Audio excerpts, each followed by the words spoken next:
Hi, it's Deadshot with a 3-minute review of the Nikon F3.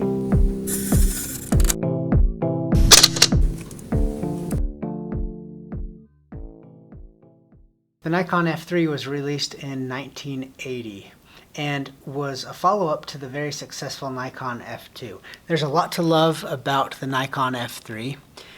It still has the removable viewfinder. The hot shoe contacts are over here by the rewind lever, not on the hot shoe, so flash accessories are now kind of difficult to find.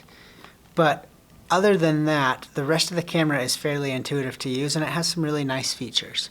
This camera does have an on switch, unlike the Nikon F2, which was turned on and off with the wind lever.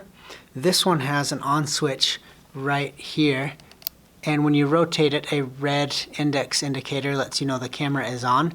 This should not be confused with the self-timer lever, which also gives a red index letting you know that the self-timer is now turned on. This little switch right here allows you to take double exposures and won't advance the film when you crank the wind lever. This camera has a depth of field preview as well as a mirror lockup, and it does have an exposure memory lock down here as well. Nikon finally got rid of the annoying aperture coupling lever that goes into the meter. It is now on the body, but the light meter is still inside the viewfinder. The lens release button is on the left side of the body, but it's difficult for a right-handed person to use because you have to hold the camera facing you, and Nikon believes in lefty tighty, righty loosey, so it turns opposite from almost all other cameras to remove and attach the lens. It can also be a little tricky to open the film door. You have to slide the switch to the side while pulling up on the rewind knob, and then pulling up the rest of the way will open it. ISO is selected by lifting up on the ISO dial and rotating it. This button is for changing exposure compensation.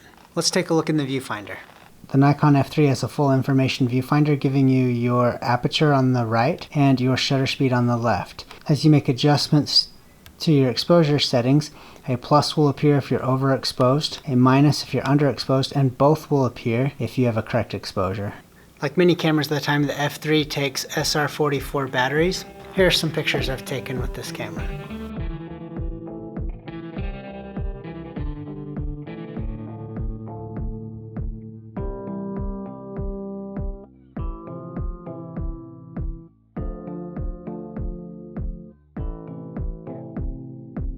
I love the Nikon F2, but if I'm being honest, I probably like the F3 just a little better. I'd highly recommend this camera due to the technology advancements over the previous model. This is Nikon's last manual focus professional body.